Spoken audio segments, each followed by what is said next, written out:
al intendente.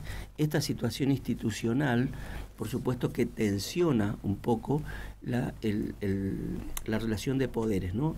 Vamos a ver con el concejal de Mercedes, Marcos Otaño, cómo se ve esto desde Mercedes y cómo lo ve él. Marcos, buen día. Carlos Lescano, Eduardo Ledesma y Belén da Costa. Esto es la radio del diario Litoral, acá en la capital. Hola, ¿cómo están? Buenos días, un saludo a la audiencia, un saludo a Eduardo, Belén, Carlos, gracias por el contacto. Marco, ¿cómo estás viendo esto? ¿Cómo leemos? ¿Qué pasó? ¿Qué puede pasar en las próximas horas? Bueno, se observa, uno trata de hacer un análisis bastante serio por la responsabilidad y por la envergadura que tiene la institucionalidad, tanto del Consejo como del Ejecutivo, como del Poder Judicial, ¿no?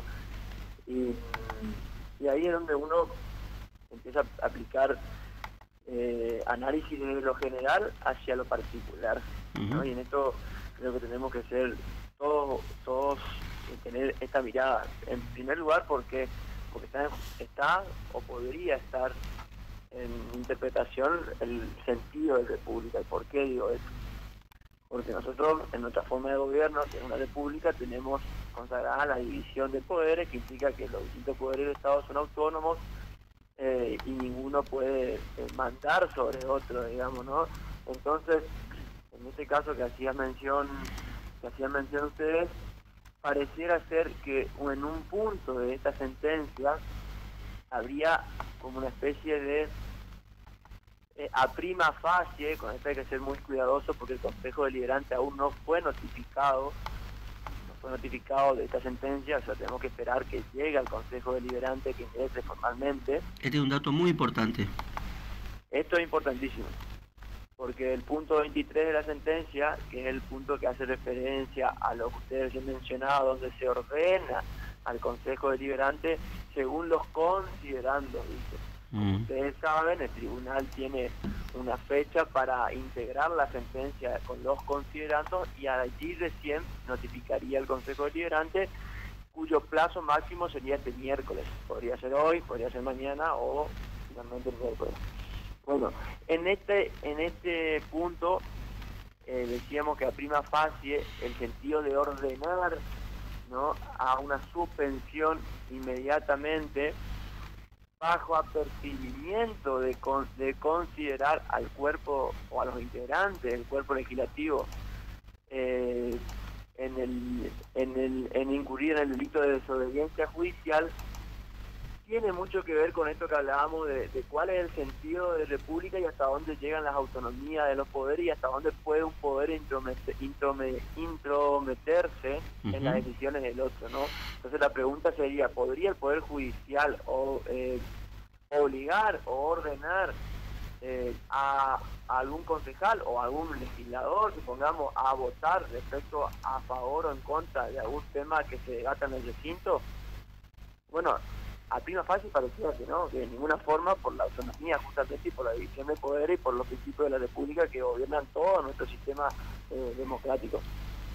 Entonces, lo lógico en este caso sería esperar en qué sentido iría esta orden y menos no bajo percibimiento de considerar al cuerpo legislativo en desobediencia judicial, ¿no? Entonces uno pregunta, bueno, ¿qué pasaría si un par de concejales votan a favor, otro par de concejales votan en contra, los que votaron en contra caerían en delito, los que votaban... ¿Se entiende, no, la cuestión? ¿Y entonces qué van a hacer ustedes? No, nosotros lo que vamos a hacer es esperar la notificación y ver primero que nada eso, ¿no? En la notificación debería estar detallado, digamos, lo más argumental de por qué ustedes deberían votar, se supone. Si es que tenemos que votar. Claro. Si es que tenemos que votar, porque en el punto 23, que es lo que todos conocemos, no está del todo claro, digamos, ¿no? Entonces, bueno, siguiendo con el análisis, uno hace la lectura del artículo 224, que es el artículo en cuestión que aplicaría el tribunal, el tribunal que condena al intendente de la ciudad de Mercedes, y el artículo 224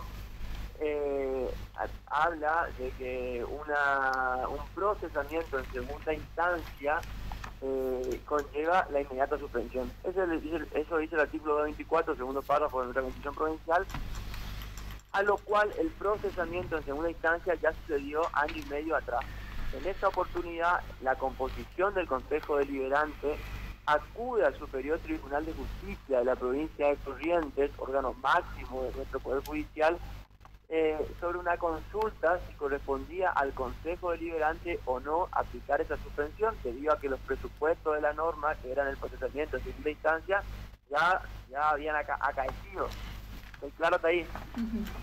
¿Qué contesta el Superior Tribunal de Justicia? Y esto obra en el Consejo Deliberante, que en el artículo 224, segundo párrafo de la Constitución Provincial, en ningún momento en el procedimiento de la suspensión interviene el Consejo Deliberante, que le corresponde por una cuestión de garantía constitucionales a el tribunal o al juez que esté enjuiciando la suspensión. Ese es el antecedente respecto al caso que tenemos en el Consejo Deliberante. Y otra cuestión que uno trae a colación para analizar esto son casos semejantes. Y ahí hay casos puntuales en la provincia de Corrientes. Por ejemplo, el intendente de la localidad de Perú Gorría, hace días atrás, fue condenado por un juez que integra el mismo tribunal que condenó al intendente de Mercedes. El intendente de Perú Gorría tiene dos condenas, dato no menor, y en ningún momento en los puntos de las condenas la justicia hace alguna remisión de la sentencia al Consejo Deliberante de Perú Gorría, ni ordenando, ni que considere, ni de ningún tipo. Uno puede entrar a la página del Poder Judicial, ver las condenas que pesan sobre el intendente de Perú Gorría y en ningún punto se remite esa condena al Consejo Deliberante, como si pareciera ser que se va a hacer respecto al Consejo Deliberante de Mercedes. Otro caso semejante que hay es el caso de un concejal en la localidad de Goya, también condenado, actualmente en funciones, y el intendente de Perú Gorría también está actualmente en funciones. Otro caso semejante es el intendente de la Cruz, también condenado, actualmente en funciones. Entonces uno diría, ¿cuál es la diferencia para que en un caso se ordene bajo percibimiento de caer en delito a un Consejo Deliberante y en otros tres casos que nombré anteriormente no hay una remisión al Consejo? ¿Y cuál es, según vos, la atención también? ¿Y qué crees que está pasando? Porque encima estamos hablando de que el mismo juez tiene distinto parecer en causas parecidas. Claro, sí. ¿Y entonces? En cuanto a remisiones de sentencia a Consejo Deliberante, en cuanto a eso, sí. En cuanto a eso, lo describí vos, que es lo que intentaba explicar, que hay distintos pareceres. Desconozco exactamente qué está pasando, describo cuestiones objetivas. Hasta acá, todo lo que hice fue describir cuestiones objetivas. Ahora, ¿cuál es la consideración personal que hago, más allá de la consideración que haga el cuerpo, ¿no? Pues nosotros tendremos que tomar una medida. En principio, ¿cómo es la correlación de fuerza en el Consejo Deliberante de Mercedes hoy?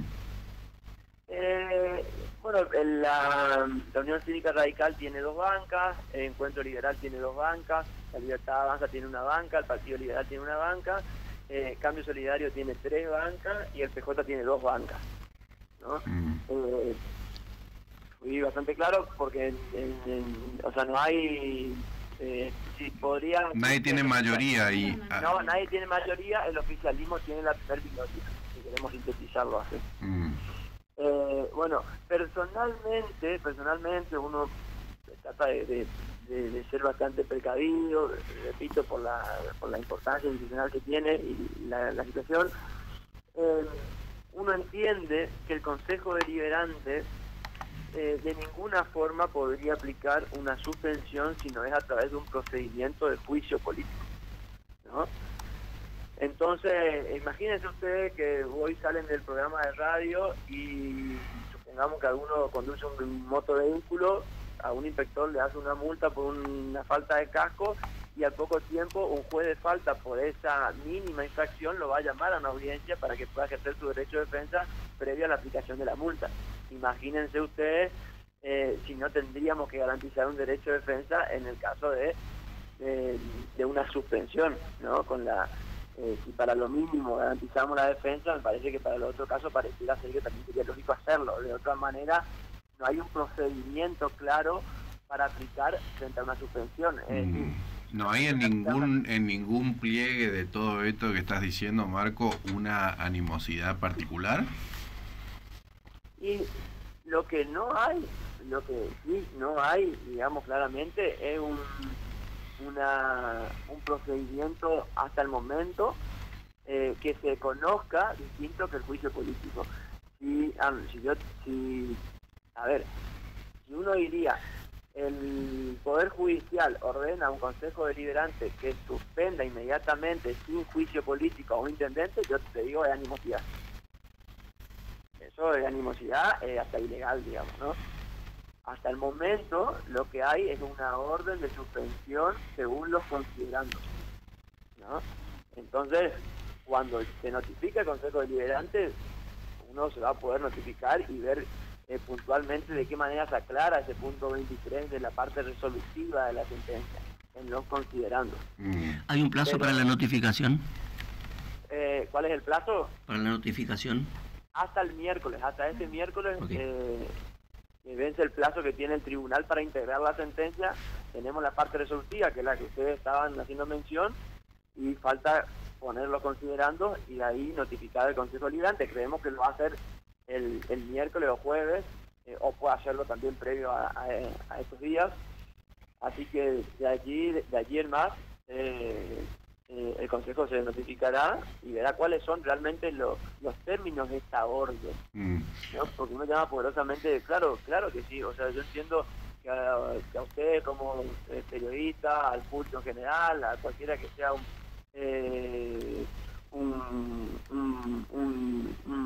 técnico en la cuestión jurídica, diría, ¿podrá ordenarse bajo apercibimiento al Consejo Deliberante? Y bueno, uno podría preguntarse, ¿para qué está el Consejo Deliberante? Entonces, si en el mismo caso el Consejo Deliberante pregunta al Superior Tribunal de Justicia, el Superior Tribunal de Justicia contesta, y esto obra en el Consejo Deliberante, que le corresponde al juez natural que enjuicia a la persona aplicar o expedirse sobre el 224 a favor o en contra. Ahora, Marco... Entonces nosotros, ¿sí? No, completa. Bueno, no, nosotros lo que tenemos que hacer es esperar que llegue la notificación y en base a eso tomar una decisión.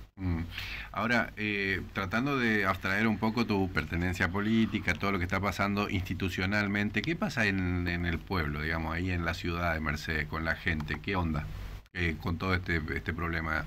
¿Está al tanto? ¿Habla, comenta? ¿Qué dice? Bueno, uno tiene una percepción un poco personal y limitada de cierto círculo, ¿no? O consulta que uno puede hacer, pero hay opiniones disidentes, hay opiniones que entienden que la suspensión sería totalmente arbitraria y hasta que no se encuentre firme la condena no podría operarse, que hay cuestiones que parecieran ser un exceso en atribuciones. Hay opiniones que dicen que lo que corresponde en este caso es que el intendente realmente sea parte del cargo. No hay una opinión unánime al respecto. Me parece que esto es normal de toda sociedad, digamos, de toda composición sobre distintos temas. Hay temas que son que tienen opiniones sociales diversas y me parece que este no escapa a eso, digamos. Gracias, Marco, por estos minutos. No, gracias a ustedes. Marcos Otaño es concejal de Mercedes, nos decía varias cosas, ¿no? Uno, no están notificados todavía.